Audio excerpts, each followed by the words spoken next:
Heyo! Good evening and welcome to OmniBros Live on a Friday. I'm OmniDog and I am joined, as always, by my partner in crime, Lou. How's it going, buddy?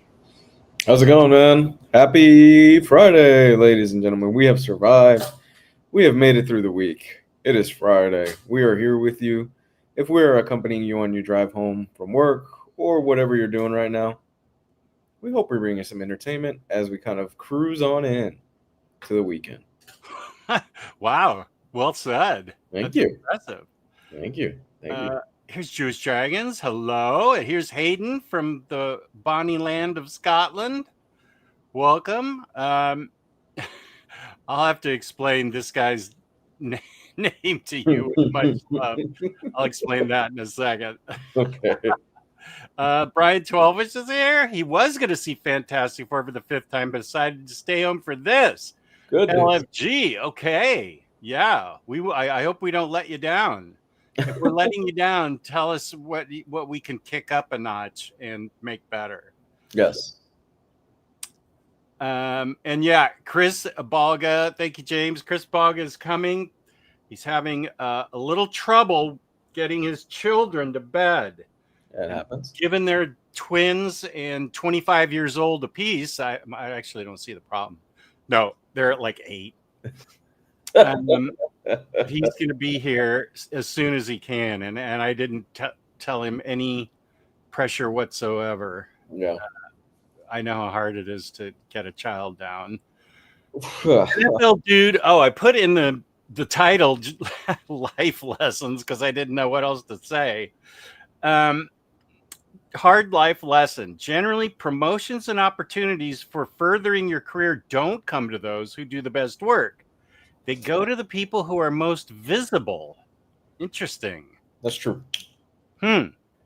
I think that there is some merit to that. I would agree.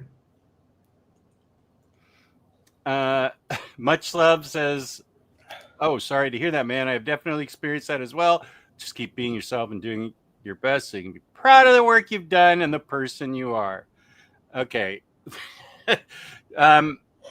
Well, this is who you know as Matt H. Okay. Who always does the profile pics that are so funny, like you and me in the Step Brothers photo or something. Yeah, it's hard to keep up with him, but yeah. Or me and Gio as getting caught at the Coldplay concert together. Wednesday. Oh, here's Chris right now. Hey. How you doing, buddy? This is Chris from Marvel Alliance. How are you doing? Good. Sorry, my apologies. I'm a single dad tonight, so mom can get both the kids back into bed very quickly, but then it's my turn when I'm on my own. So they want to play, and Daddy can't play tonight. Well, we both get it, so I don't. No problem. I totally get it. Yep. I go through it every single night. I have a 3-year-old, so yeah, we can usually hear it in the background. Yeah. No worries, buddy. That's okay. I got the monitor near me, so I can see if they decide to play. Daddy's not around. Let's go play sneak and hide. So. Are they in the same room together? No, they're right next door. So sometimes one wants to have conversations with the other, and they say, "I need to ask so and so." No, you don't. Go to bed. Go to bed. Let's see. This is Guillermo, who was Matt H, and we were on. I just started explaining this to Lou who Guillermo is. We were going over on Very Fine Conditions channel the DC catalog. I'm not used to saying that. That's why I said Marvel. It took us 3.5 hours to go through their releases that they just let out. And what's the it's a website. The website. Edelweiss. Yes. Edelweiss apparently lets people make comments in their catalog. So Guillermo was always, there was a little heart next to the title, and the real Guillermo was there, and he'd always say "much love," which is his profile pic. He didn't do it for everyone. Yeah. But whenever we came up to, I can't remember what it said, but we didn't know who it was. So we were kind of betting who it was going to be. Was it going to be Guillermo this time, or Betty Lou Flanagan, or whatever it was? And so it turned into a fun game, and that is why Matt is paying homage to whoever Guillermo is. 3.5 hours. Goodness gracious. Yeah, I always forget that it's so long. Oh my gosh, when they drop like everything known to man, you know. And they're now actually releasing things we want, like a ton of them. This is kind of the catch-22 of being a comic fan. Why doesn't DC release any Omnis? Whoa, DC's releasing too many Omnis. Yeah. Slow down. Was it? I missed it. Was it DC or Marvel that you were on talking about it? DC. It was DC. Okay, it was DC. Yeah. Yeah, DC's always kind of been weird with that because from what I remember, granted I haven't collected in a while like that, but it seems like they would have dry spells for a while, and it's like, oh, DC hasn't really put out anything huge for a while, and then all of a sudden you get hit back to back to back to back with really a lot of key stuff that a lot of people have wanted and been asking for a long time. Yeah, well, it's been more consistent for the past year, I'd say. Omar has a contacted DC now who is in the chat. Oh, cool. His name's Dustin, and he's the head of the collections department, and we can thank him for his getting things put out, like The Spectre by John Ostrander, Suicide Squad by John Ostrander. The Spectre, I already said The Spectre. Secret Six Volume 2 from Gail Simone. So I mean, he's and newer stuff. We actually get Superman, Man of Steel in absolute. Yeah, that is one of those books. I'm not gonna make a bet on it because I actually think this one will come out. that is one of those books that I'm like, until it actually comes out, I'm not gonna believe that it actually comes out. You're not wrong. I mean, look what happened to those Omnis. Maybe this is the first step. Still kills me to this day. Do we have any information on that? How many issues are going to be collected? 1 through 6, I think. Yeah. That's it. 1 through 6. Yeah. That's it.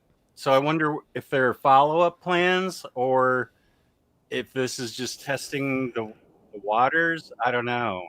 I think because the scans are not in the best quality, that's why the hardcovers kind of came out. The standard hardcovers came out the way they did. So maybe this is the first step, not only to test the waters, but to start the restoration process.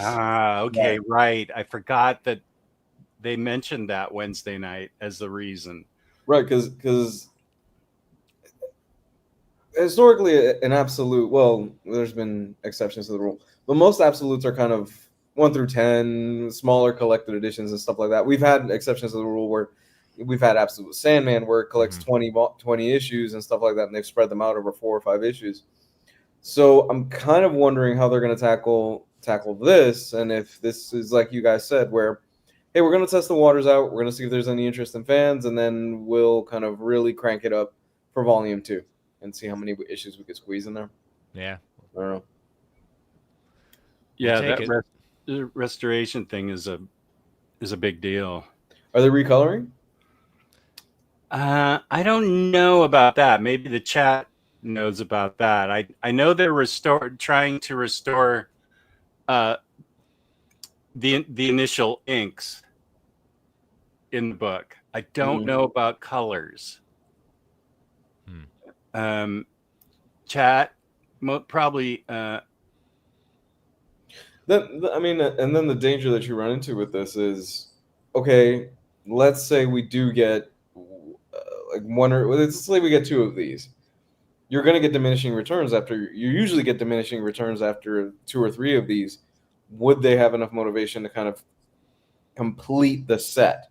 I would hope they would, right? Yeah. Well, how many issues was Man of Steel? I feel like it was 70 issues or something. There were 6 books, right?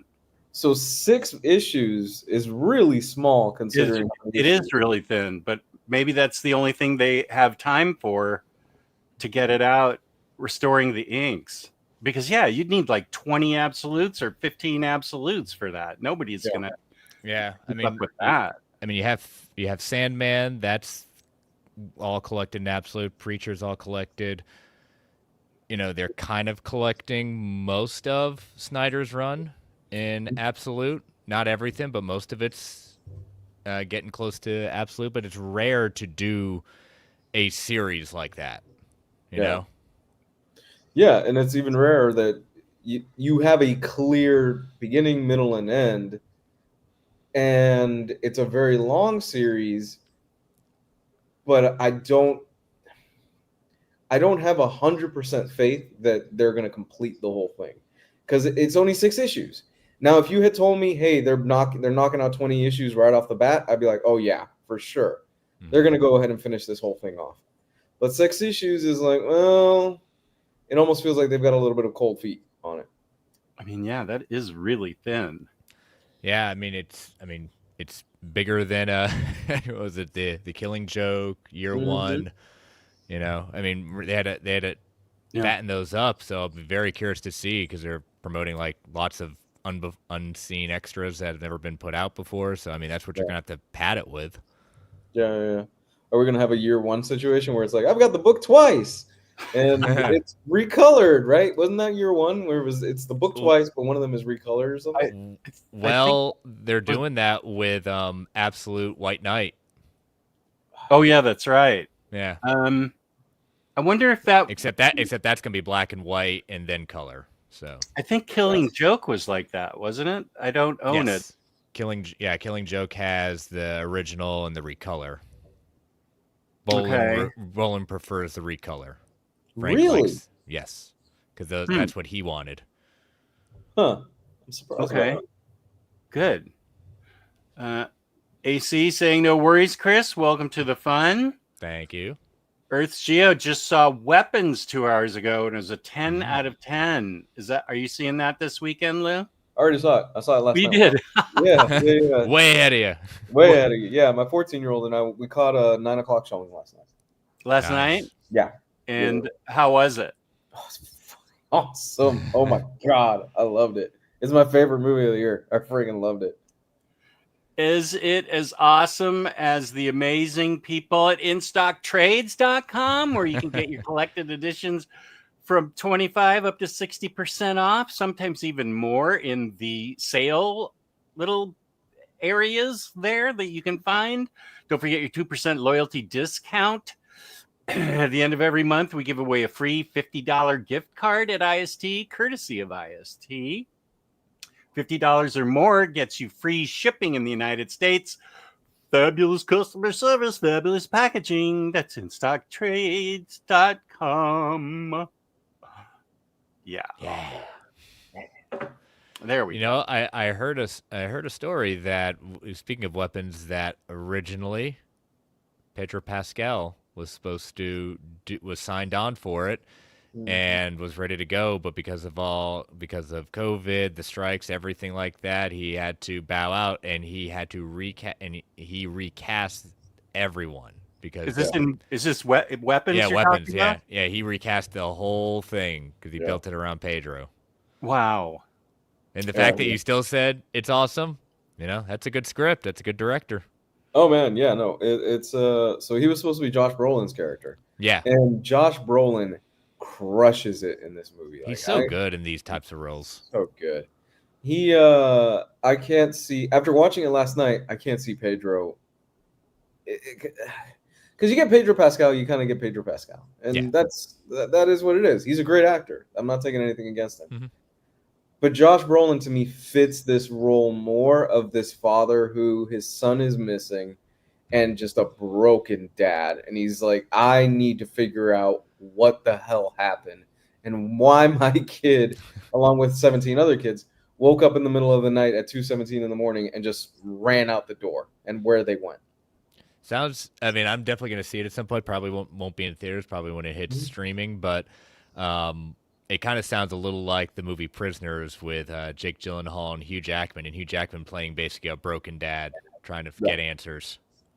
Yeah, there's a lot of that. There's a lot of Prisoners. There's Magnolia. There's a lot of, he wears his horror influences on his sleeves. Mm-hmm. There's very clearly a shot. There's two shots that stuck out. One of them, I'm like, oh yeah, that's clearly from It. And another shot, I'm like, oh yeah, that's very clearly from The Shining. Like, and he's admitted it too. I'm like, okay, But you that, ripped that from The Shining. But I wouldn't even call it ripping off. I mean, that's someone who's a student of the genre. That's someone who loves it, and that, I mean, that's okay as long as you're doing that tip of the hat and you're putting your own spin on it. Yeah, that's, I mean, go for it.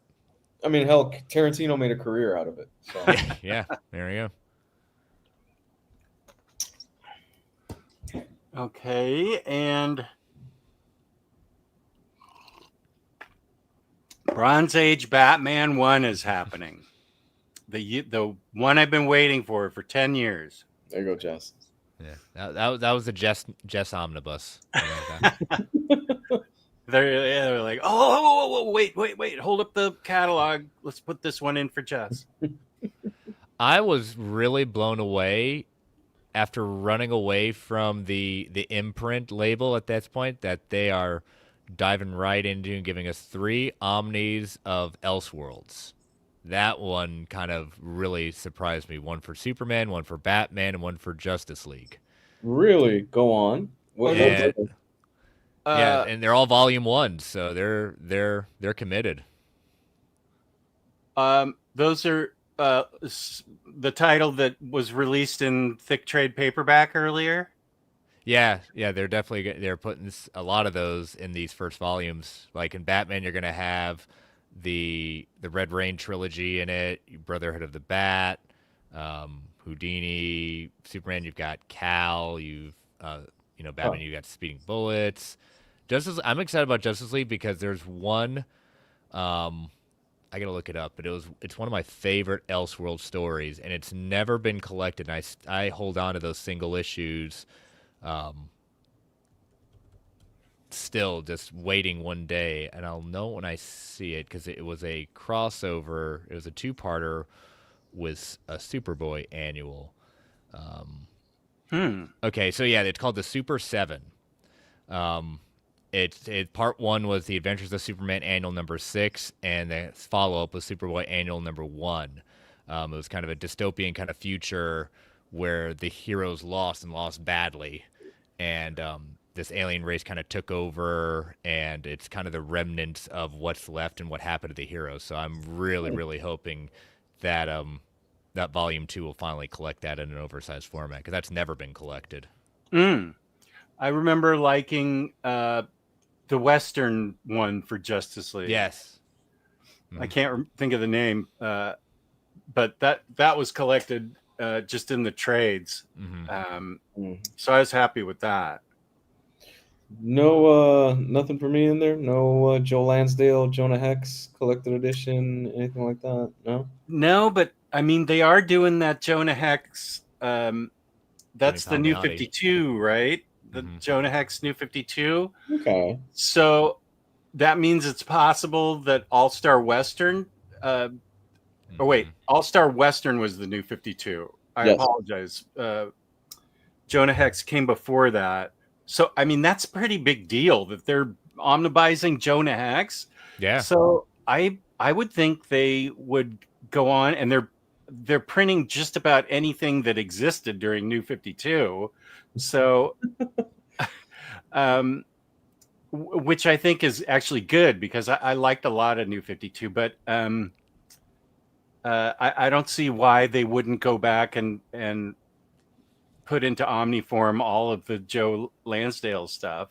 I think if the sales for the Palmiotti one go really well, I mean there's a demand, and like you were saying, Gio, as long as they kind of keep away from volume more than a couple of volumes at that point before you get too many diminishing returns, there's definitely hope. I've been wanting, because a lot of that Joe Lansdale stuff is out of print, massively so. You can still find trade paperbacks, I think, for pretty cheap, but it's still Well, let me take a look because I haven't looked at that stuff for a while. But it's classic material. It's old school Jonah Hex, and it's stuff that I just haven't seen collected in a long time. Sure. Okay. Hold on. Chris, I just sent you a quick text. What time period was the Lansdale stuff? Oh, I don't know off the top of my head. When did do you remember where you read it? I collected these. I was like in college, and they were already kind of a little bit more tougher to get, but they're cheap. You can get them pretty cheap actually. I'm looking at a trade paperback. Now, Lou, what appealed to you about Jonah Hex that early on? Because, like you said, that's really early Jonah Hex, not when he gets kind of Joe really. Lansdale. Okay. Yeah, honestly, it's Joe Lansdale because I had listened to Joe Lansdale on an interview in a now defunct podcast. This was years and years ago, and he was talking about the history of Texas because he's a Texan, and how he really ingrained a lot of really cool and interesting stuff into into Jonah Hex, and that famous line where Jonah Hex is like, "Oh yeah, I cut myself shaving. That's how I got my face like that." That's a Joe Lansdale line. I was like, "Oh, okay, cool." So I wanted to read a lot of that stuff, but we're talking about I was in college when I read it, and I read Two Gun Mojo, and I fell in love with it, and I need to go back and finish the rest of it, but it's really good stuff. See, Lou, you're just after my heart in the sense of like the appreciation for what started it all. Yeah, it's old. I mean, it's old material, but it's fun. It deserves to be preserved. What the heck? Okay, so Jimmy Palmiotti. No, I got the wrong one. Joe Lansdale. Here we go. So there is a hardcover. No, this is Kindle. I stand corrected. There is a Kindle edition of A Fine Dark Line, but that's not Jonah Hex either. See? Is this stuff under Jonah Hex? Yeah, it should be. Hold on. Let me look on eBay. Okay. I'm curious to see if they've if they've got it on DC Infinite too. Welcome, CNSS. Hayden says, "Well, if Dustin is listening, I'm willing to pay any amount in bribery for more Harley Quinn Omnis." I am with you, brother. Okay, so you can get a trade paperback, Jonah Hex Shadows of the West, for $70. That's that. Two Gun Mojo #1 signed by Joe Lansdale, $25. That's not even a full thing. Is this a trade? No, these are just single issues. A lot of single issues. $5.98. Oh, you get the single issues for $5.98. Okay, so there's some stuff out there. You can get them for cheap. Oh, here we go. This is the collected edition I had. So I had DC's Rare Jonah Hex Two Gun Mojo. I remember this trade paperback, and you can get it for $40 on eBay right now. For the trade. This is an old Vertigo comic too. Yeah, they definitely don't have. They have the All-Star Western and Palmiotti's run on Jonah Hex, but they don't have. Doesn't look like they have any of the old stuff categorized on the app. Yeah, on the app. I'm just kind of have Ginny Hex. You know that one single issue of Ginny Hex? Remember that? You know that? Yeah, sure. I've never even heard of Ginny Hex. Jesus. No, neither have I. That was. That's I was like, oh, I'm Hex. getting old, man. I don't.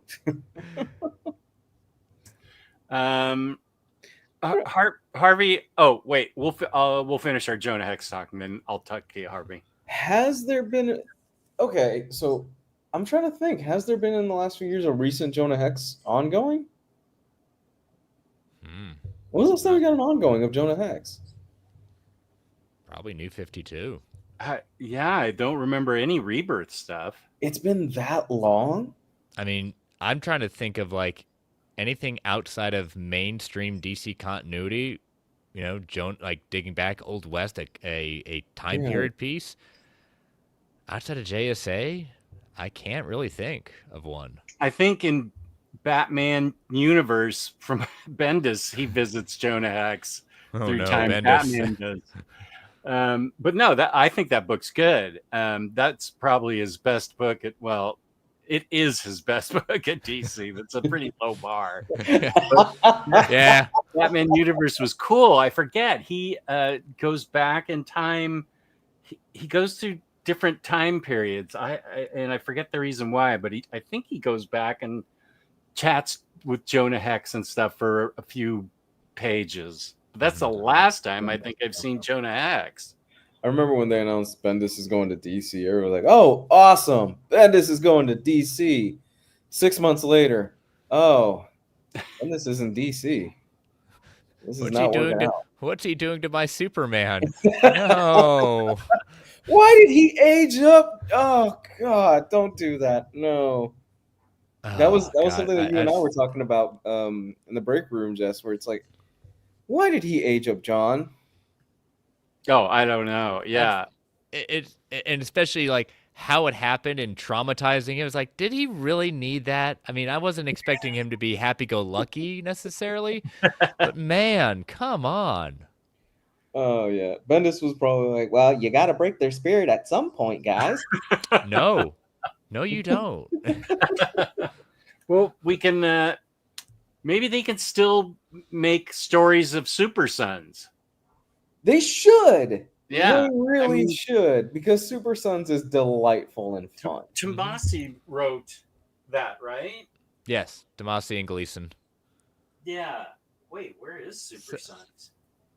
I still haven't. I've got the expanded edition. I have not upgraded to Super Duper edition because it as Lou was saying, it's got like diminishing returns, and that last story was just like, I don't know about that. I don't know if it's worth the upgrade.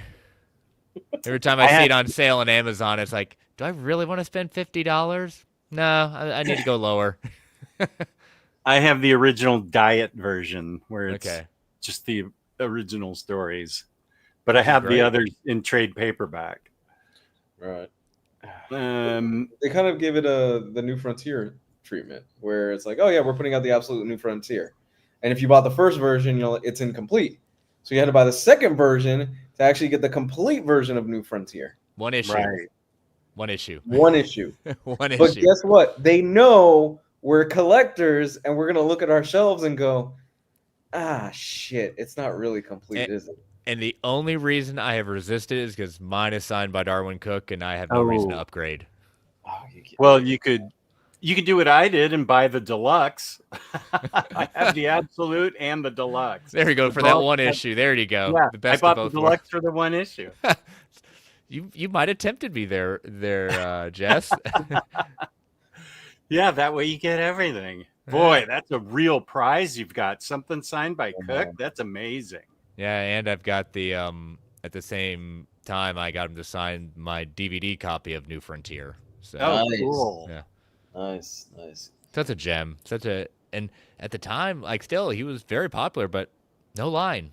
I'm always blown away by the ones like especially this year at Heroes, a lot of the people I went to, you know, separating your Daniel Warren Johnsons, your ones that always have a big line. Some of the ones I would have thought had a big line don't. Like Dennis Cowan, never really had a huge line.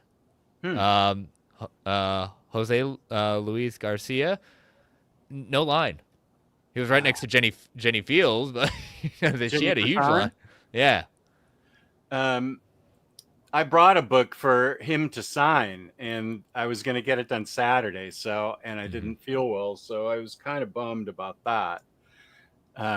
Very soft spoken. I can second that about Darwin Cook, because he would come to MegaCon all the time because he was really close friends with Jimmy Palmiotti and Amanda Connor, and they would hang out all the time around here. So I would go, I'd get stuff signed all the time. He would have 3-4 people in his line, maybe at a time, and it was just a real chill experience. And he sat down. He had regulars too, because he knew certain people by name, and he would do commissions for them, and beautiful pieces too. Yes. And he was not against. Oh my gosh, dude, yeah. And I had kind of a similar experience when I took my 14-year-old to SuperCon this past year. It was Jock. There was nobody waiting in line to see Jock. Wow. And he just sold, what was it, that Oh. Batman issue, the It original. wasn't him. It was somebody had bought the original art Yeah. and sold it. The Black Mirror, the bats flying out of the Jokers. Yeah. Yeah, Jock was Yeah. just chilling there, and I was looking at my 14-year-old going, "You want?" And she was interested in some anime. Like, oh, okay, fine. Yeah, I remember, what was it, probably 6 years ago? No line for DWJ. No one knew who he was, anything like that. He was given away. I remember because he gave me like his little mini comics, the Star Wars comics that he's did. yeah. That he was joking with me because I just loved his art to begin with and his work. And he says, not saying to encourage you to do this, but these go for really big on eBay. And I was like, well, I'm going to keep him at that. But I just happened to look. He wasn't kidding. Like a couple of them were going for like $200. Oh, really? Yeah, because I think he wasn't, this was his fun to do. So it wasn't necessarily commissioned by Marvel and no, excuse me, Star Wars and Yeah. Disney to do it. So I think that's why I was fetching good money, and that's why a lot of people want him to do a Star Wars story. Okay. I got those books from him 2 years ago at Heroes. Mm-hmm. I don't know that he turns, and Space Mullet used to be one of the small books. I feel like, was Space Mullet the Star Wars takeoff? I think, yeah, it was, and I think it was I want to say it was online first. Someone will correct me in the chat. Okay, because I know it got released this past year as a trade paperback. Yeah, finally, after all these years. Yeah, it's a webcomic. Yep. Okay. Doc, I just tuned in and pumped to hear Jonah Hex talk. That's right. We are a full-service channel. Oh, I'm totally, when that Omni comes out, I'm taking up Palmiotti on his promise to say anyone who brings him that Omni at a con, he will do a full remark in there, no cost. Nice. Yeah, I want to do that too. Nice. He keeps saying it too. Mm-hmm. I saw him say it on Twitter a couple weeks ago.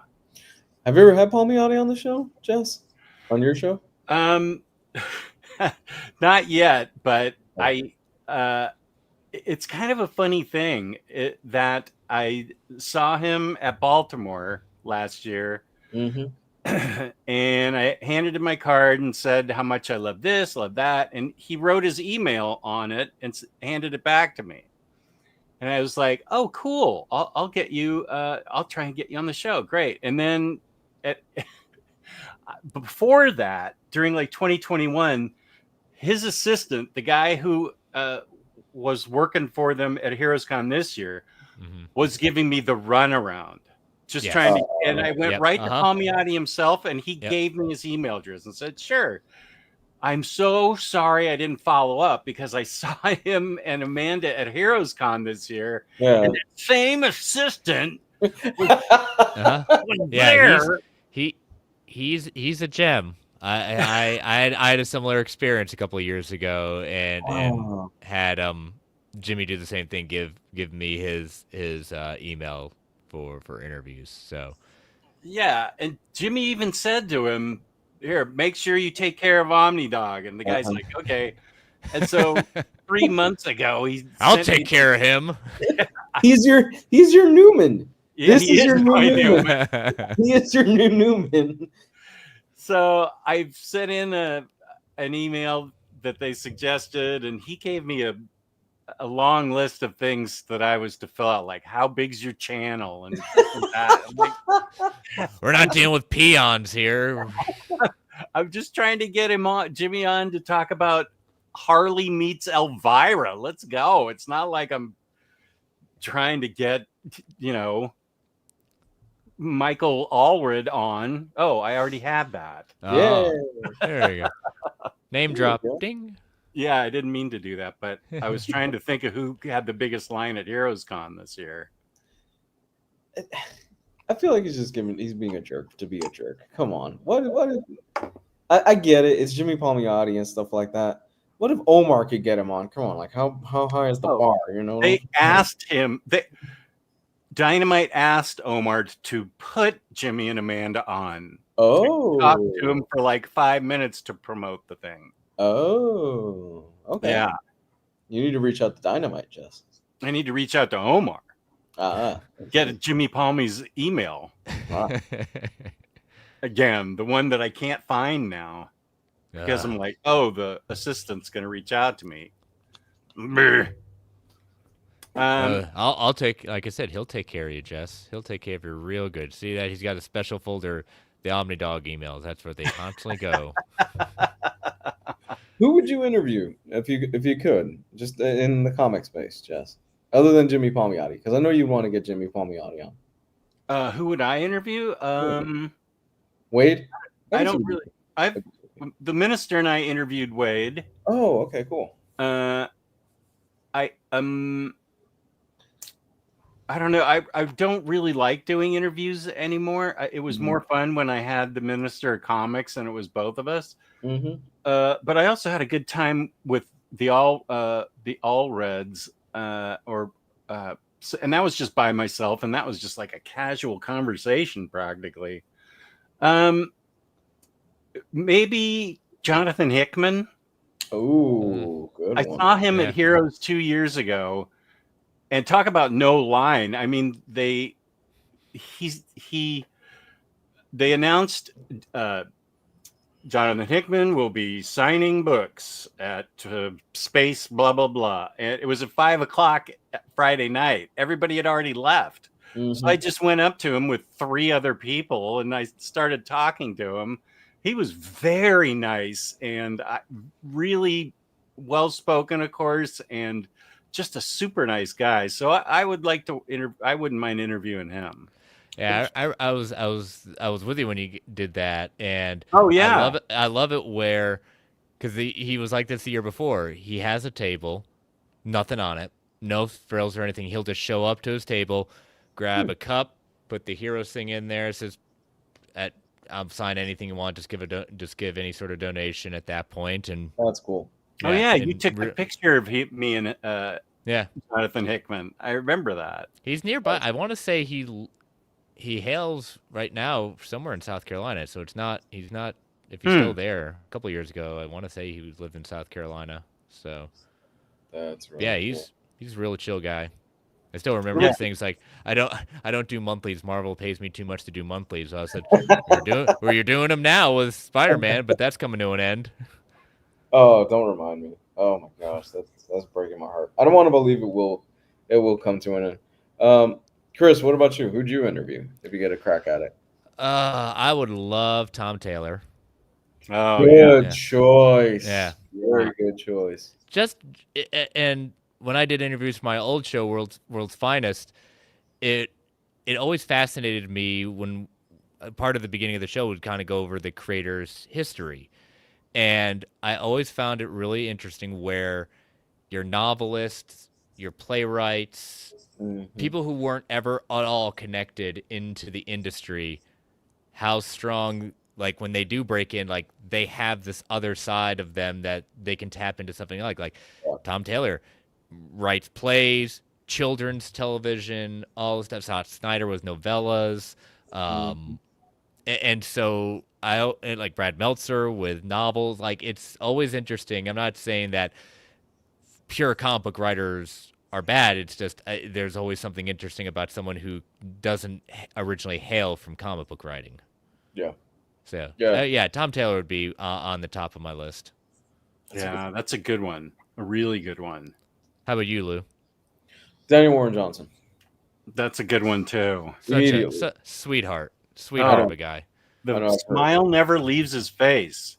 I've heard Daniel Warren Johnson. I've just been, since we were there, all of us were at the ground floor of like when he first started breaking into the industry. We were all like, yeah, this guy's there's something here. Like he's got really a lot of potential. And just kind of seeing his star rise and where he's at right now, I'm like, yeah, this dude, he is just starting to take off, and I couldn't be happier for the guy, honestly. So earned it. And when I saw him again at Heroes, he actually remembered who I was. Because I've been to his table like 5 or 6 times, but he actually remembers. He says, "How's the show That's going? Everything going well?" Cool. That's really cool. Yeah. He was doing the Transformer stuff, but that's coming to an end, and now we're getting Kirkman. Do we know what he's doing after? He's with Dan Morris, so there's the art's going to be at least good. What's he doing now after Transformers? Do we know? He is doing either the cover or a one shot. I want to say of Absolute Batman. Oh, check. Okay, cool. That's cool. God damn it! You're right. It is Dan Mora that's doing the art on Transformers. Why'd they do that to Dan Mora? What do you mean? Yeah, Dan Mora's a good artist. Oh, Dan Mora's a phenomenal artist. But they tied a wrecking ball to his leg that's called Robert Kirkman. Well, he does own the label that they're on, so that's fine. I'm not saying you're wrong, but okay. I feel like James Gunn saying, "Well, I'll do Superman." Well, you're the boss, so sure, why not? Yes, but James Gunn can write really well, and Kirkman puts words on paper at times. He can type stuff out. It may be cliche to say for Daniel Warren Johnson, but man, if he could do Ghost Rider, that would be God. Yes. Ghost Rider, anything along those lines, that would be really solid work. That would be cool. That's a good one. Yeah, he would be great for Ghost Rider. Guillermo, I was looking at that Jonah Hex New 52 Omni coming out. It's actually before New 52, Guillermo. I misspoke for a sec. Glad you guys talked about it because I don't know anyone who has read it. So you all give it the thumbs up then? Mm-hmm. Well, it's it's really a cool Western. So you have to enjoy it. Were there any? I felt like I might be getting it mixed up with Weird Western Tales. Was there any element of the supernatural to early Jonah Hex? Or was it more just straightforward cowboy stuff, Western stuff? I want to say that there was... Well, I mean, by his very nature... Well, no, the origin stories change and stuff like that. Yeah. You got me on that one. I'll be completely honest. You got me on that one. The Jonah Hex that I have always known as Jonah Hex is like, it's Western horror. It leans into the horror stuff. Just by maybe that's what I'm thinking about, and not supernatural, the horror vibe. Yeah. Okay. So yeah, Matt, definitely try to. You might want to wait till somebody like OmniDog does an overview of it and a review. And you could see the art and see what the story's about. Dan DiDio wanted to make Superman evil like in Injustice and make John Kent into the good Superman. And kill Nightwing. Yes. Okay, he had a fetish.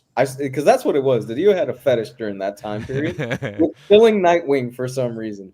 I don't know what it is. I don't know what Nightwing did to his family, but DiDio for some reason wanted to put on that bat costume after Nightfall, and he tried to be Batman, and then gave it up. I'm not dealing with this guy anymore. I don't know what his deal was with killing Nightwing during this period. We gotta make Batman more glum and sour and angry at that point. Let's kill his first ward. I can just picture people just randomly walking in. Hey, I'm writing this Plastic Man story. What do you think about this ending? He goes, "Yeah, we should kill Nightwing in it." It's Plastic Man. Okay. Yeah. Can we work in killing Nightwing? Just somewhere in there. A random meeting goes out. He'll suddenly have Tourette say, "Kill Nightwing." What? What? So Doc Elevator's making the point that it's not all Bendis's fault. He's not wrong. He's not wrong. Good. But it just. Okay. But again, when he's not wrong in that. But there's something to be said where I'll use another example. Azzarello. Love Azzarello's writing. Love 100 Bullets, things like that. he is not one for Superman. I'm sorry. No. No. I just and for people that love For Tomorrow, as you say, Jess, peace and love. The art's amazing. It's one absolute. I know people get the absolutes for the art, but it's just one I cannot get because that story just loses me. In fact, one of my favorite episodes of my old show, World's Finest, my friend Dave, he said, "Hey, I want to do this book for your show. I read it when it first came out. I didn't like it." And I said, "Well, the concept of the show is picking books you like." He says, "I know, but it's been about 10 years. I want to see if my opinion has changed on it." I said, "Okay, I'm willing to roll the dice on this." And so we get ready he's in the green room. He says, "Chris, I hate to tell you, I read it again and I hate it even more." I said, "All right, well, this will be a very interesting episode at this point. It's the funniest episode I've ever done of that show. It's one of my favorites just because it wasn't just a dog piling on. It was just more of just like, what happened here?" I mean, we kept on saying the art's amazing. I mean, we've seen how, great follow up to Hush, but not necessarily story wise. It's just, I don't even know. I mean, again, when you get the opportunity to do Superman, I mean, I wouldn't turn it down either, but. Yeah. Hey, Jess, how long has it been since you've read Nightfall? Who says that? Who's asking that? I am. Because you want me to go on Chris's show, give it another read? Let's give Nightfall another run through. What do you think, Jess? Let's do 3 volumes. Let's go. Oh my gosh. I think you'll like it this time. And isn't there the Azrael story afterwards? Nightfall Aftermath or whatever? Something? Yeah.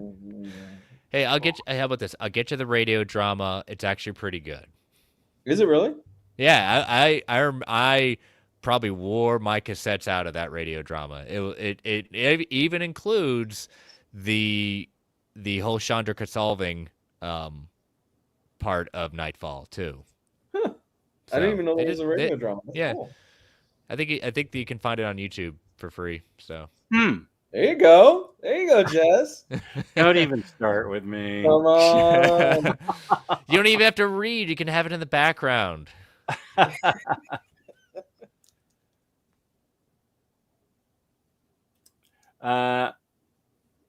Oh yeah, I would love to talk to Kelly Thompson.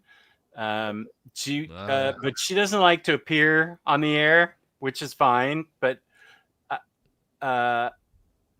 so you're just talking like Minister and I talked to Stepan Shezhik. He didn't want to appear on the air either, and so it was just a blank screen, but we could hear his voice. Oh yeah, Jed McKay, that would be pretty cool. That's a good one. I think I don't know if I have enough questions for G. Willow Wilson, but I feel like I have a lot of questions for Kelly Thompson. Have you've never gotten G. Willow Wilson either on the show, correct? I was talking to my wife for a quick second. I don't know if you mentioned it. Have you ever interviewed G. Willow? No. I am surprised by that, considering how huge of a fan you are of hers. Yeah, you're right. But I don't reach out that much now that the minister's not helping. We do it a separate show on it. I don't have that great of a thirst for knowledge from creators right now. Okay, that's fine. I guess that's the best way I can put it. It was more fun when I had Taylor to do it with. That's okay. I think that might be it. Okay, cool. Yeah, Kelly Thompson would be on my. I think Kelly Thompson's top 5 right now. For me, top 5 writers working in the industry right now. Me too. Yeah, I mean, what she's doing with Absolute Wonder Woman. Yeah, she has not missed with me yet. She is on my monthly pull list, and if her name is on a book, I'm like, yep, I'm gonna check it out. I have to check out what she's doing. Yeah, I agree with that. Okay, Hondo. I'm not Hondo. Sorry, Harvey Peakers goes. Well, I feel like I have a big giant book of Wasteland, and it's like red. Am I thinking of the same series that it was like this big and it was red and it said Wastelands on it, and I never read it, and I just started it was that book that just kept hanging around and I wasn't sure what to do with it. It was too nice to get rid of, but I didn't know anything about it enough to read it. So and he's saying there was Jewish Dragons. There was some nice David Lloyd art in Wasteland. They should just okay. So it's by John Ostrander, and it's from DC. Now I'm going to go looking for that book, and I won't be able to find it. Now that I want to actually read it. No, I am not telling you that. James, you don't need to do that. Thank you, though. Harley Quinn and Elvira, #1 set to come out October 1st. That's interesting. Both Jimmy and Amanda Jimmy Palmiotti and Amanda Conner are so fun on all the interviews I've seen. Love Jimmy's run on Deadpool Classic, plus Amanda's artwork on Before Watchmen, and especially the Pro. I'll tell you what, how they've leaned in Kickstarter and just they get to do whatever they want right now. Good for them. They've really leaned hard into that, and it's paid off monumental for them. And they deliver. They always deliver. They don't shaft you. They get those things going right away. Like Painkiller Jane, when it's supposed to come in, I'm getting it. So they're great. Yeah. And Chris had this book. I forget where we did Jake tell me about it, and I was like, I'll grab it. I know where it is. Okay, good, because it's this Amanda Conner book, and it's pretty raunchy. I think she only sells it at cons. And so I got her to sign one. I bought it, got her to sign one. Yeah, Hot and Messy. Okay, we've got, there it is. See, there's the Pro. And that's all Amanda Conner kind of naked art. Jake tried to walk away with this, just like he tried to walk away with a couple of your books, you know. Dude, this is why he's your Damian Wayne. You see that? That's Damian Wayne behavior, Jess. I kid, Jake. I kid. DC is so good with Omnis right now, but it's crazy. The new 52 Harley hasn't been reprinted. Yeah, even 1's out of print now. 3 and 2 or 3's got to be getting crazy because that was the first one to go out of print. It's just even the art is just fun. It kind of makes. I mean, I know people claim like, oh, it changed Harley. They wanted it to go back to that. It's like, well, you know, you can still have it. No one's taking that away from you. You can still hold on to those stories. But there's something about Amanda Conner's art with Harley. It just works. Like it just works. Yeah, exactly. Yeah. Jewish Dragon sent me something that's at the top of the stairs now. Everybody can see it, which is a huge concession from my wife. This Harley Quinn print that Jimmy and Amanda signed. And this is funny. Jewish Dragons has sent me tons of prints before, and on tours, like going to the other room, I'll say, oh yeah, and here's the print Jewish Dragons got me, and the prints are sticky tacked up to a door. And so he sent this one matted and framed and said, friends don't let friends sticky tack their prints up on the doorway. What do you think you are, back in the dorms?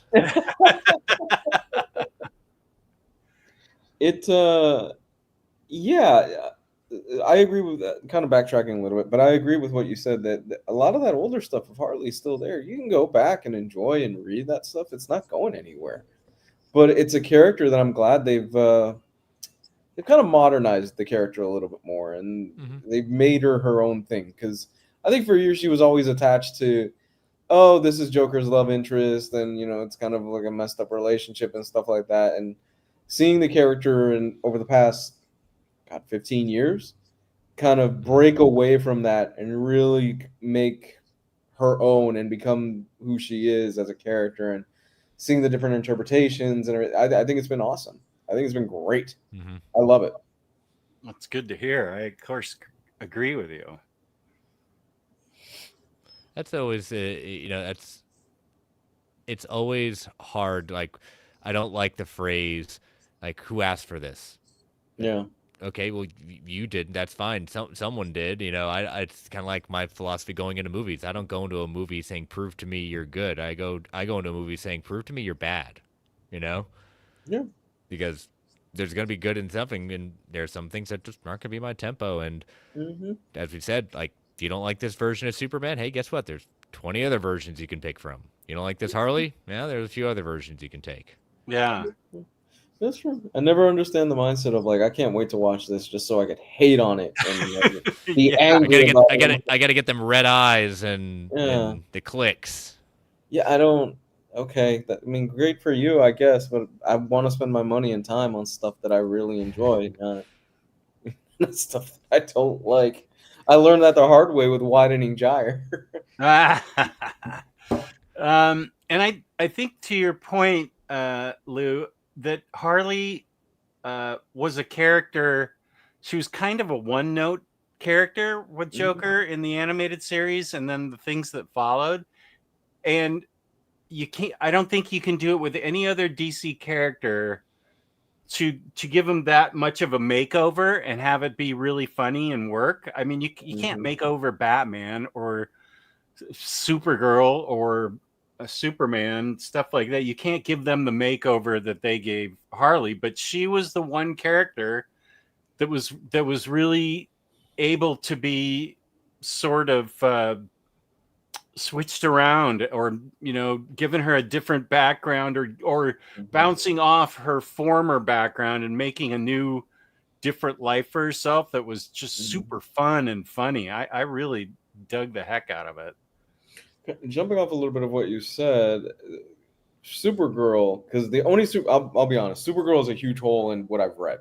I haven't read much of Supergirl. I've read almost nothing of Supergirl, actually. The Tom King stuff, is that pretty faithful to the origin, or he changed things up and kind of modernized it? And Yeah, because that's what they're gonna use. They pretty much said that's what they're gonna use right. for the movie next year. Yeah, he's in the writing room. Yeah. For all James Gunn's DC things, I think. Yes, he is. Yeah, he's said so. I the one thing about Supergirl, so I think it's an excellent book, one of my all-time favorite books, Woman of Tomorrow. I thought it was absolutely beautiful and brilliant. Yes. But the DC does kind of struggle with getting a narrative of Kara down. Mm-hmm. I've got 4 different series in there in trade paperback, and each one has such a different Kara in it. She's still fighting crime, but I like the New 52 run, even though it gave us Red Lantern's Kara, which was the greatest thing. She was sort of angry and lost in that New 52 run. I don't know if Peter David had a good feel for her. I think Sterling Gates had a good feel for her, but they were still 2 kind of different Supergirls. And then after that, the Supergirls were, I don't know, they had a hard time. There's like a through line with Superman. You know what he stands for. You know what the things are around him, Lois and Jimmy and the Crypto and stuff. But Supergirl, I don't know. It doesn't. I'll read it all because I love Supergirl, but I feel like they kind of struggled to make a name for herself. And Power Girl, I know nobody probably cares for that because every time they try and boot her up, completely different background, completely different person. I don't know. She's still from Krypton, from an alternate universe, I think, but I don't know what this one Leah Williams is writing. I got it and I'm going to read it, but I have no idea what her origin is in this because they've never known what to do with Power Girl. Yeah. Well, they also don't really know what to do with Donna Troy either. But that's a good point. Yeah. I mean, yeah, I know she's leading the Titans right now, but I'm just saying in general, like, there's another one whose origin's all over the place. And didn't she get killed at some point? Spoiler alert. I feel like the death of Drana Troy was. It's Yeah. it's DC Comics. Everybody has died at one point. Yeah, even Superman. You're right. Yeah.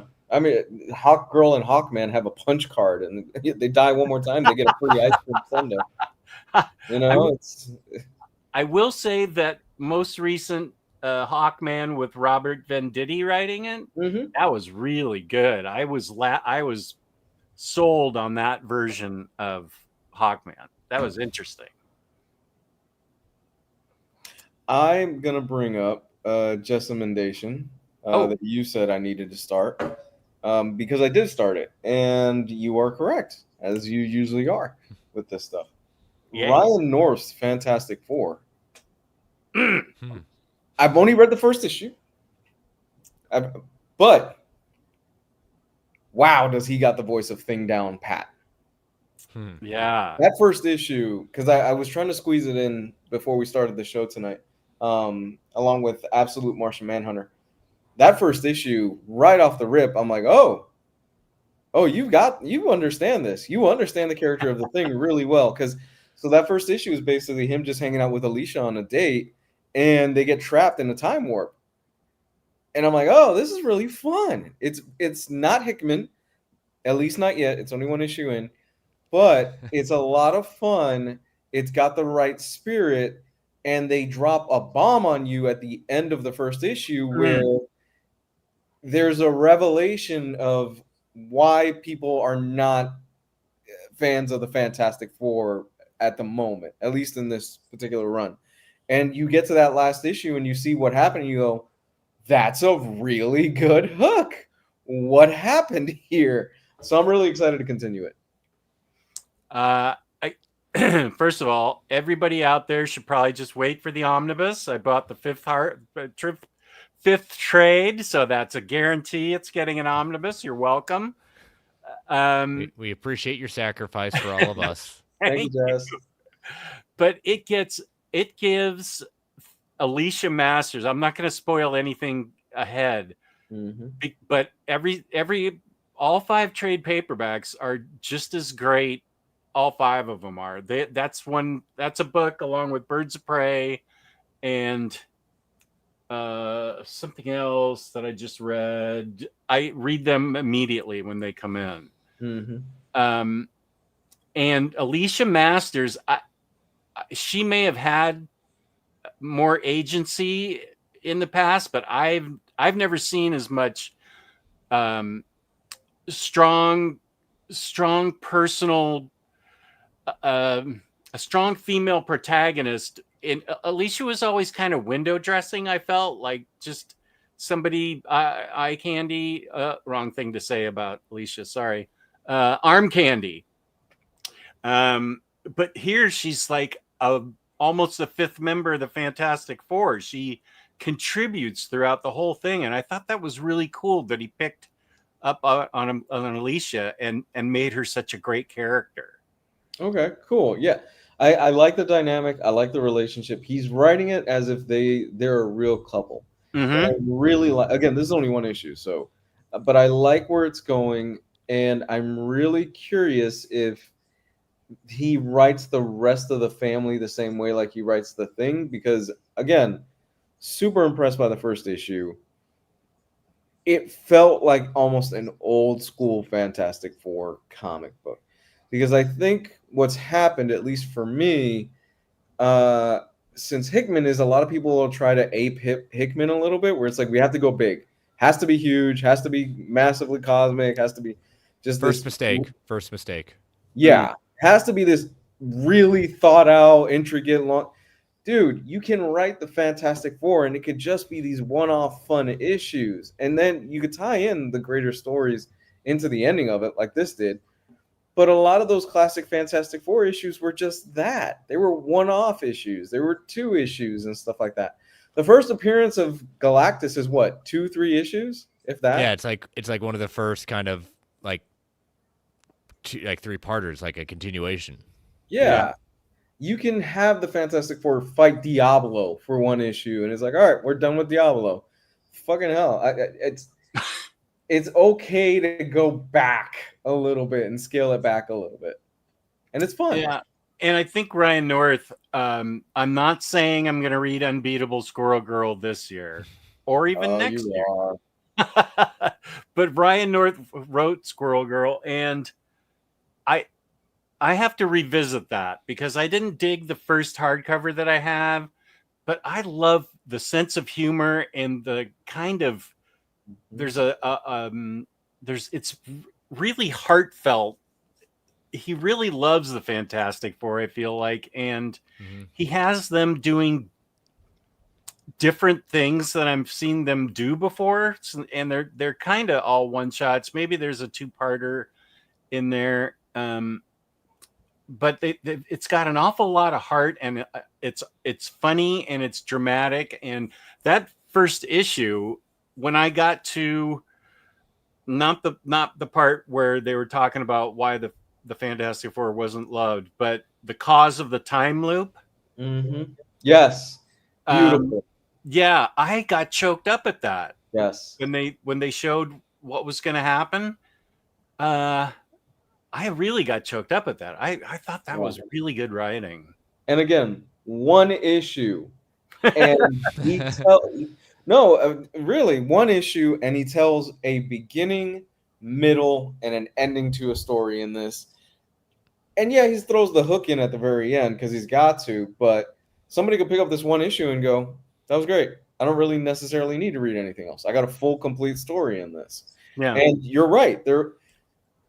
When the revelation happens of why the time loop is happening and you find out the person that's causing it, it's not really malicious intent or anything like that of why it's happening. And they solve it in a way where it's like, he's just a really good guy. He just needs a little bit of direction. And once they give him that direction, you start seeing what happens and they flesh everything out. And it got to me a little bit. It was an emotional moment. I agree. Good. I'm really happy to hear that. Really happy. And that's the key part about Fantastic Four is the aspect of the family. And that's one of the things I think the recent movie got right. Yes. And I love what they did. I love the nuance they gave Johnny. I really was impressed by it. And I think every one of those characters has a good full arc in it. You know, there wasn't necessarily one that I felt got shortchanged. I think everyone had a good moment in there. And I think that's one of the things that, instead of becoming very cliche and, you know, it was nice seeing the Thing not be, oh, woe was me, the whole movie. Yes. You know? Yeah. Not that he's happy being what he is, but he's accepted it. You know? He has those moments that are there, but it's not dominating who he is. Because it could be very easy to just lean into, oh, look at poor Ben Grimm, da, da, da, da. And it's like, he's moved past that in a lot of the iterations, newer iterations of the Fantastic Four. Yes, it's still there, but like you said, but it almost feels like, yeah, the character's kind of beyond this at this point. He's accepted it. He's got his once a year where he has a week where he can turn quote unquote normal again. And I find that to be, I guess, comforting. I'm looking for the right word. I think comforting is the right word. It's like, oh, this is a more mature Ben Grimm. He's like, yeah, I've moved past this part.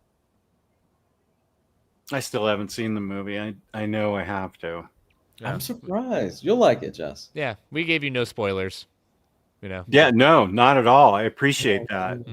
You'll like it. Javi's here. Welcome. Derek asking, is anyone going to Terrificon tomorrow or Sunday? Where's Terrificon? I feel like Connecticut. Okay. Yeah, I think it's in the Mohegan Sun. The one Harvey is talking about was an anthology title. Wasteland was? Oh, okay. Like the first Nightfall one was, hated the second one. The third one has shipped, but I don't have it yet. Godspeed to you, Phenomenal AC. Not a Jean-Paul Vallée fan, I sense. That's you called out the second one. I was like, well, that's Hasbats. I don't like that picture. Oh, you don't? Wow. That is horrifying. Yeah, that really is. That is You're really working those arms well, you know. I try. You know, you got to. Oh no, you're definitely working on the tries there. There's no doubt about that.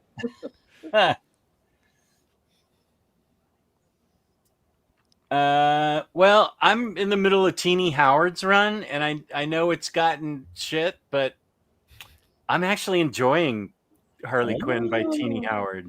There you go. I haven't read the newest writer, but somebody was in the chat the other day saying they were really enjoying it. So Yeah.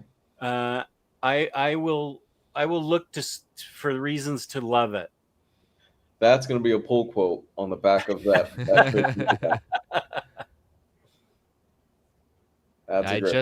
I just finished up finally after I always got through the first book and the other books, and I finally have finished Lazarus, including the two issues of the newest run.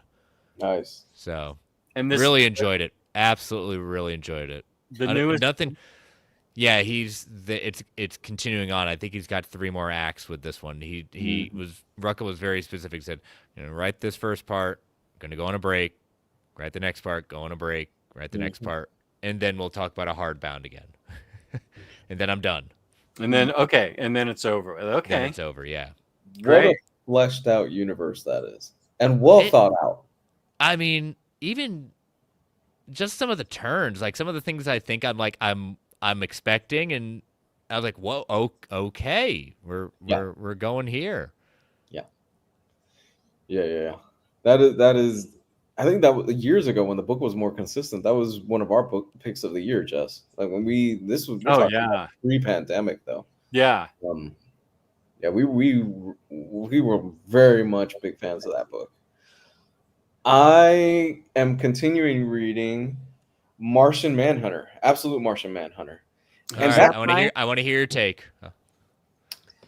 That continues to be one of the most interesting and kind of weird books that I've read. I like you say kind of weird. Yeah. Are you caught up with it?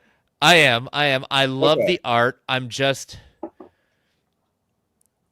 I know I follow it, but I don't follow at the same time. It's definitely, out of all of them, the most out there one.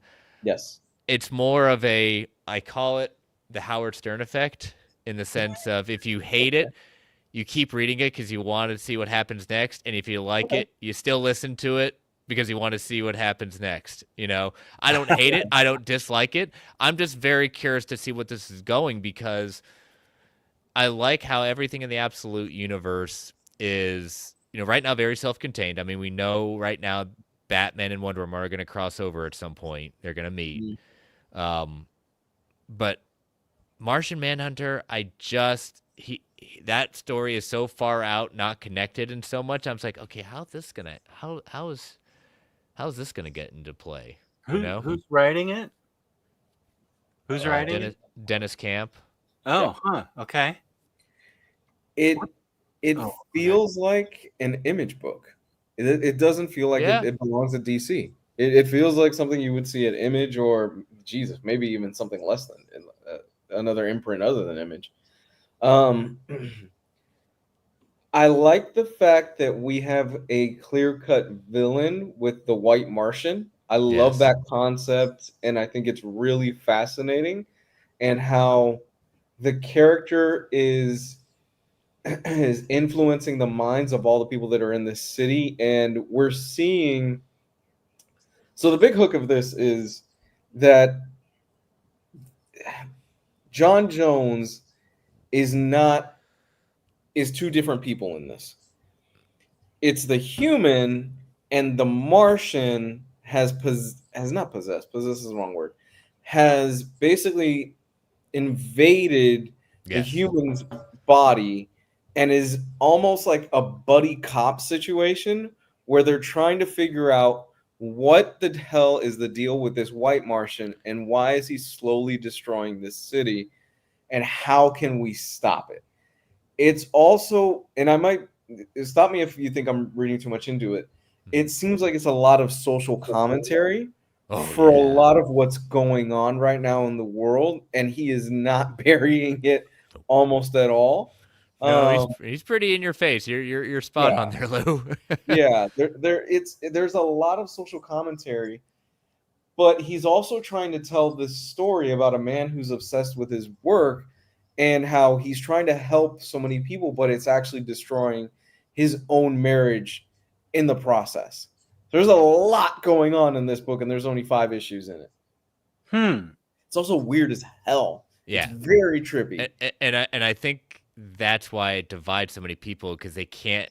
Some people just don't get it, and I can understand they just don't get it. So you really, whenever you do read it, Jess, you may have to kind of read it a couple of times to kind of work through it, because that's what I usually do. I'll probably read every issue that comes out of that probably 2 or 3 times before I really kind of follow what's going on. There's a lot. Yeah, there's a lot. The art contributes a lot to it, but I think you're right. I think the art is what's tripping people up a lot, because it's not that it's difficult to follow, but there's a lot. there's a lot going on in that book, to the point where I think for a lot of people it might be a little overwhelming. It's not Grant Morrison huffing paint at like 3 in the morning while he's trying to write a story like out there. But it's though you look at the book, it looks like it, in the sense they're just looking at the art and saying, yeah, it kind of looks like someone did that. yeah, for me it really does. I'm when the trade comes out, I'm very curious to hear your thoughts on it, Jess. I don't know if you're gonna like it. I'm gonna be honest with you. Okay. I don't know if it's gonna be for you. Okay, well, I'm interested in all those lines. It sounds like it's a great concept. Supergirl's history is confusing. Power Girl, hold my beer. Hawkman, Hawkgirl shaking their heads. That's also right. That's great. No. Here's another one. Jewish Dragons. Legion. Go explain Legion. Yeah, I wouldn't know how to. Legion in the back laughing at you all, saying, "Ah, good luck. You guys are chump change. Try to explain our history." I'll Uber you a burger, Jess, if you could explain Cable in a minute. Cable? If you give me Cable's entire history in a minute. Here's the thing about Cable. In the Krakoa era, there's like young Cable, Cable, and then Strife, the clone of Cable, and they all exist in the same time period. And I'm like, and the show is called Cable's Company. And then, so I'm at the point in the Krakoa series where young Cable and old Cable, who he killed, young Cable killed old Cable, but somehow old Cable's back, and they got to go back to the future to take on Strife. Cable's clone. We got to go back, Marty. Why? We got to kill Strife. All right, Doc, let's go. It's body slide 1 to kill Strife. All right. Yeah. I feel like they're just leaning into it at this point. Like, yeah, okay. Yeah, we know it's convoluted. It's not going to get any better. Let's just lean into Cable's origin. Who's writing this? The Cable versus Cable versus Cable? I don't remember at this point. By that point in the Krakoa era, it got a little, to say it got a little messy is an understatement. Yeah, I'm kind of right in the middle of the Krakoa era, so I need to pick it up sooner rather than later before I forget everything. Yeah. Hey, I'm still thrown by who the new Apocalypse is, aka Forsaken. Who's the new Forsaken? Apocalypse? Not Forsaken. The new Apocalypse, not Forsaken. Can't remember his new name. It's Doug Warlock is the he's the new Apocalypse. He's Doug Warlock. Where's that happen in Excalibur? No, it happened. It was kind of a mini series, kind of like a la Battle of the Cow. Like Apocalypse got all these people to battle it out to see who'd be the heir, and Douglas ended up winning. You know, the man who has the communication powers. You know, who would have thought? Doug Warlock sounds like a guy that works in accounting. He doesn't sound like he's Apocalypse. Oh man.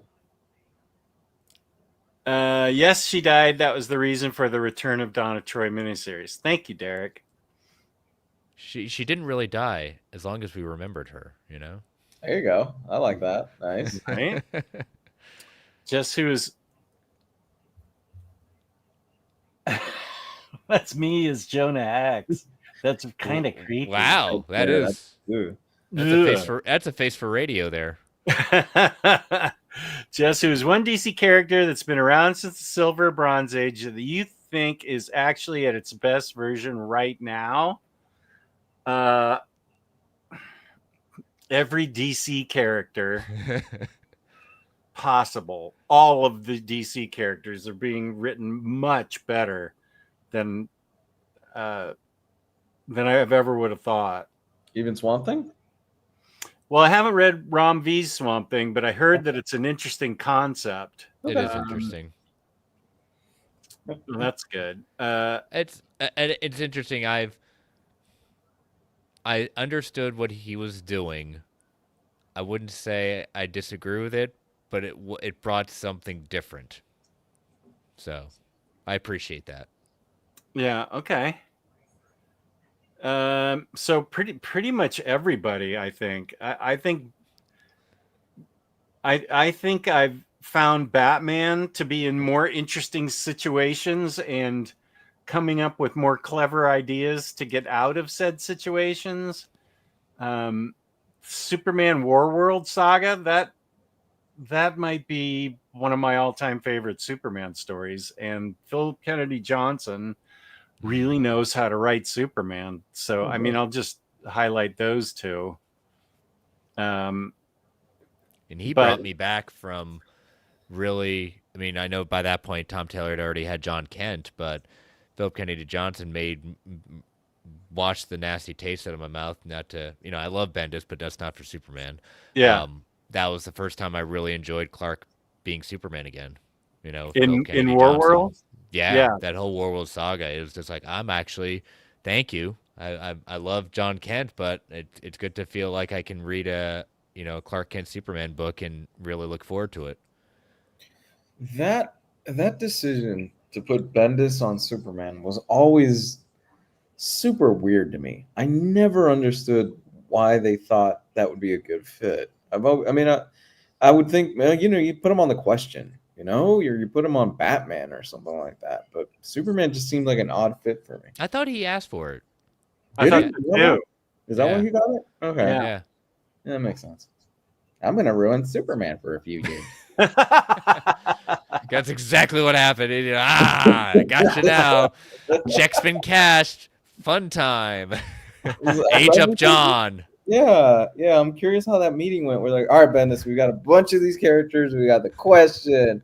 We've got Batman. Who do you want to write? I want to write Superman. No, seriously, who do you want to write? Superman. I want to kill Hope. I want to really tick off fans and have him reveal his identity to the world and watch him squirm. Because I just love it when people come down on Bendis for that. It's like, yes, that's exactly what happened. He just went into the room and said, "I'm going to destroy Superman." Yes, that's exactly what happened. Come on, I at least would give the man credit that he was trying to do something.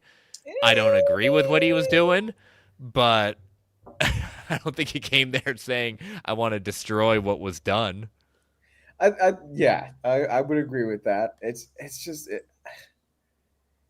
he never fit Superman for me as a writer. There are certain writers where you're like, oh, okay, that's like Scott Snyder took a crack at Superman and it was okay, but Scott Snyder to me isn't a Superman writer.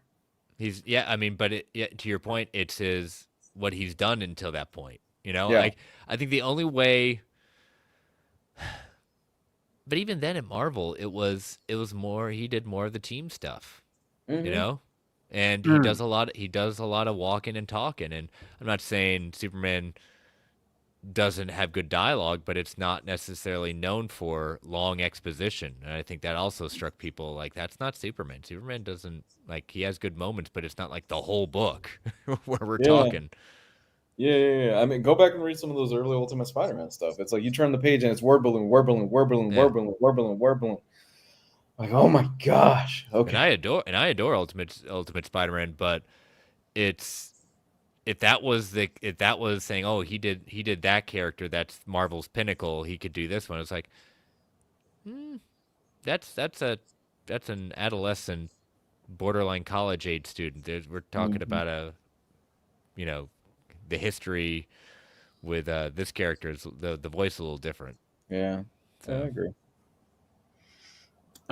James says Fantastic Four by Ryan North might be 2 Omnis, FF 1 through 33, One World Under Doom 1 through 9, and FF 1 now plus. Oh, I'm really that first issue of the newest one, that number 1, that's cool. That's definitely hooked me. so he did Fantastic Four, and now he's doing it again. Yeah, it's Marvel. They gotta get a new number 1. Again, Lou Okay. said it up front. Diminishing returns. You got to start back over again. Yeah. Okay. So it's because I'm just diving into it now. So he wrote 33 issues, and then there's One World Under Doom. He wrote that as well. I guess I haven't got there yet. Okay. I have to look into the reading order then of that. Yeah, it's Ryan North. Okay. It's been okay. I think with what happened in Blood Hunt with Doom becoming Sorcerer Supreme, I was really excited. Oh my god. But Marvel does what Marvel does, and I think they just tied it to death, and I unfortunately fell into the trap I warned people about. Don't let your speculation become your expectation. And I think that's what happened to me with this. Yeah. I read that first issue of Blood Hunt and went, nope, not for me. No, thank you. I'm out. I'm out. Gonna go in the corner. I'm out. DC did it better already, I can tell you. Jess, I think Absolute Wonder Woman Volume 1 comes out this coming Tuesday. Oh, wow. Chris and Jake. Jake fits so well. Oh, yeah. Wow. Jake does fit right there. Sure, I'll go with it. Does anyone know? Gray looks good on me. All right. But yeah, Guillermo, we can tell you right now. Thank you for asking. Dun, dun, dun. InStockTrades.com, where you can get your collected editions from 30 to 60% off, sometimes even more. Don't forget your 2% loyalty discount. At the end of every month, we give a free $50 gift card away for credit at IST, courtesy of IST. $50 or more gets you a free box of shipping. Wow, I botched that one up. $50 or more in the United States gets you free shipping. Fabulous customer service, fabulous packaging. That's in stocktrades.com. Yeah, it's definitely not the only Wonder Woman coming out this coming week. It's Phil Jimenez reprint of the Omni. It's coming back. Oh, okay.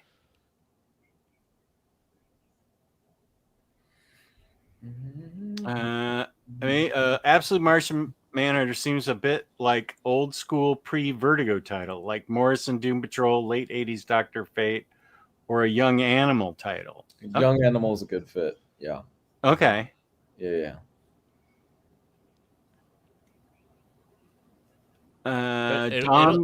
It'll be interesting to see where, because Snyder said this is a 3-year plan.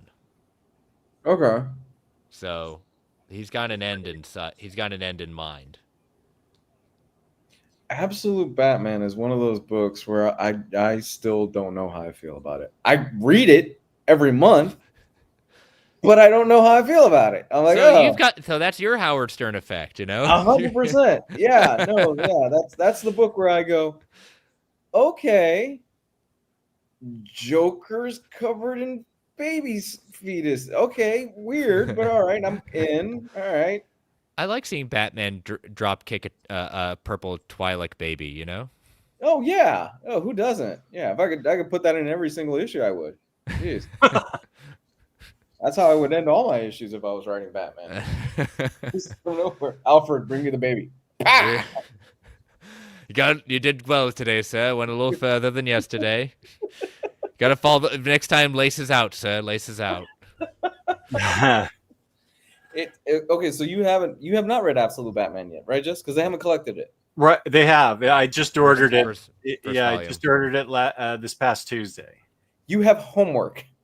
Because I can't Live. wait As soon as it comes in, I'm opening it up and reading it. I need to hear your thoughts on Absolute Batman because it's a book. I have not seen the people in my comic book world so excited for books than these Absolute books have been. Yeah. There is such a strong buzz about them that I don't have my expectations up, but I'm excited to read them. Everybody's talking about them. I will put it to you like this. I think the Absolute line is stronger than the Ultimate line right now.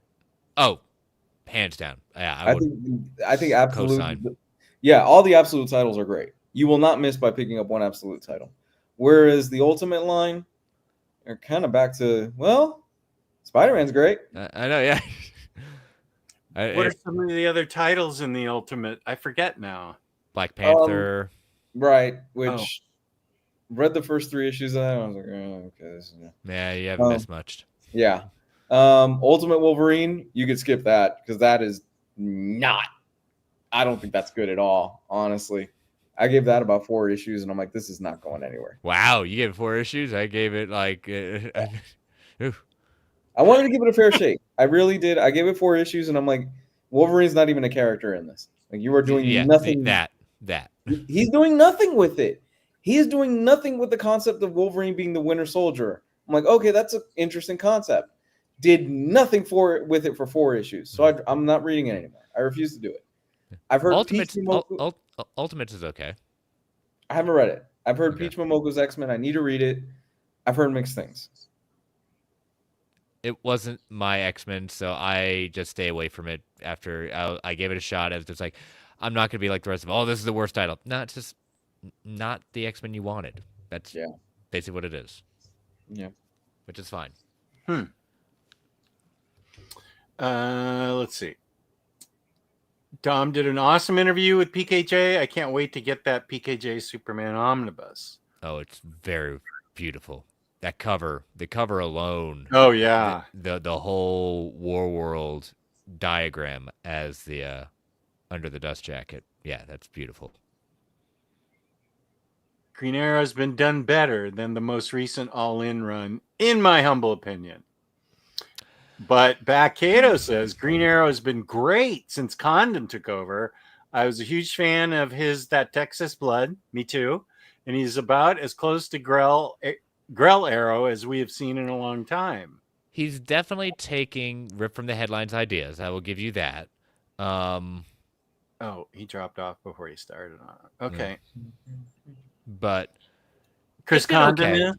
It's been okay. It's I'm also curious to see how because they announced that Green Arrow's getting an Absolute miniseries, so I'm very curious to see when that comes out next year. And I don't have an answer for this because I've only seen Superman. So there you go. That's it. That's my top 5 movie. I haven't even seen Fantastic Four yet, but Lou goes to a lot of movies, and I don't know about you, Chris. Do you go to a lot of movies? Yeah, I'm saying right now my top one is Sinners. No, yeah. Oh, I have seen 2 movies. Sinners was great. Sinners was great.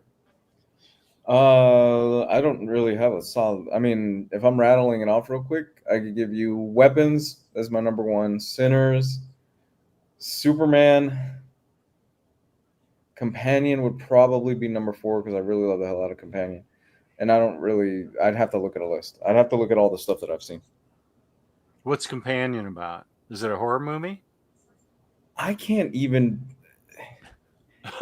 tell you what it's about. I literally can't. Because if I tell you the premise of it, it's going to ruin the whole movie. Oh, okay. Yeah. It's a love story. There is a science fiction element to it. Okay. and it goes wrong. How about that? Huh. Okay. Yeah, don't even look at the trailer for Companion. Okay. Chris, did you already tell us what your top 5 were? You said Sinners. I said Sinners is probably number 1. Oh. Superman being probably number 2. And interesting enough, I saw Sinners on Good Friday, so that's the thing. You know, figure why not. I haven't seen too many this year. I've seen Fantastic Four, saw Thunderbolts, saw Oh Captain yeah, America: Brave New I saw World. Thunderbolts too. That's right. Thunderbolts are really good. Like I enjoyed that. And I saw the Red Hulk movie. I actually have been to some movies. Yeah, there you go. Yeah, I still think Sinners takes it right now. There's been some movies I haven't made it to just because time and money and time. So, Yeah. you know, I still want to see F1, but at this point, I'm just gonna wait till it drops on streaming. Been watching a lot of shows more than anything this summer, so a lot of Apple TV because they don't have too many things that are multiple seasons, so it made it kind of easy to say, yeah, we can do this. There's a Bad Monkey with Vince Vaughn. That was funny. Oh, was it? Yeah, dark comedy. He plays a detective. The intros are worth it. Don't ever skip the intros if you ever watch it because it's one of the main characters, basically snarky as hell, and he just says, "Why are you still watching? It's fine. I'm gonna go over what you just watched like 5 minutes ago at that point," and just go through that. The intros are just worth it. Shrinking, amazing. Oh, Shrinking, so good. Fantastic. Yeah, Harrison Ford in that is so great. He's found his muse. If that's how he closes out his career, yes. Yeah.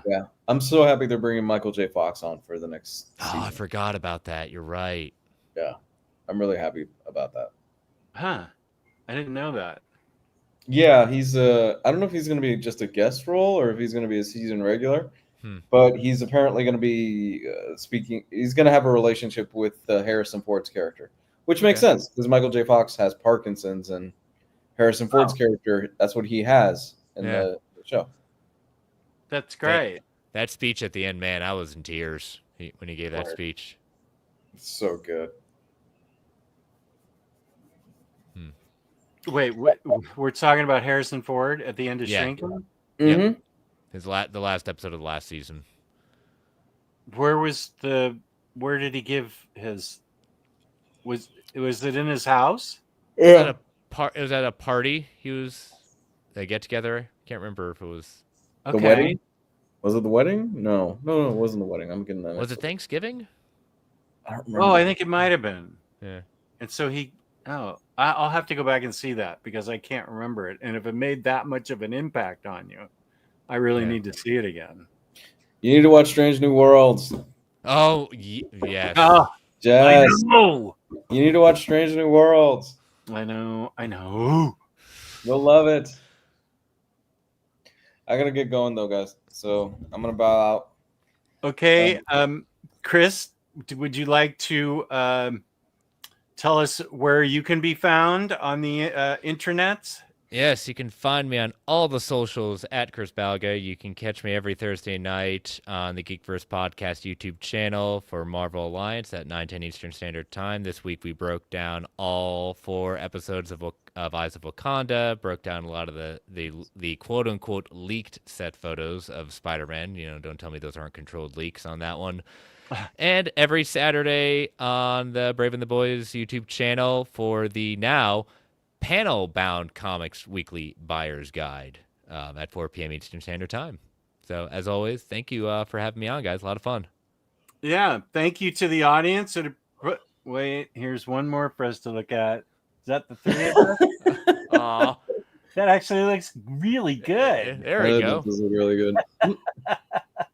That does look really good. Good. Do that hernia check. Yes. Thank you to the audience for watching us, and thank you to Chris for joining us. And peace and love. We will see you again later on, like Monday.